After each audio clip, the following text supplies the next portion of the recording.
دیکھو آخری عمر میں کیا رونق دنیا، دیکھو اب تو بس ایک دھن ہے کہ مدینہ، دیکھو اب تو بس ایک دھن ہے کہ مدینہ، دیکھو اب تو بس ایک دھن ہے مدینہ، دیکھو اب تو بس ایک دھن ہے مدینہ۔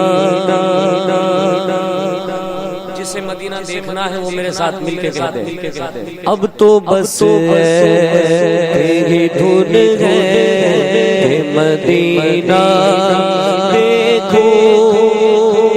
یہ کلام جن کا ہے، جنہوں نے اس نعت پاک کو لکھا، ان کا نام ہے اقبال عظیم۔ کیا نام ہے؟ اقبال۔ اور آنکھوں سے نابینا ہے، آنکھیں نہیں ہیں، لیکن عشق کا کیا عالم ہے۔ دونوں ہاتھوں کو اٹھا کے کہیں سبحان اللہ، اور بلند آواز سے کہیں۔ سننی کبھی سن نہیں پڑتا، چاہے 1 بجے ہوں، چاہے 2، چاہے 3، چاہے 4، دونوں ہاتھوں کو اٹھا کے کہہ دیں یا رسول اللہ، اور اسی انداز میں مل کے پڑھ لے۔ اب تو بس ایک دھن ہے مدینہ، دیکھو اب تو بس ایک دھن ہے مدینہ، دیکھو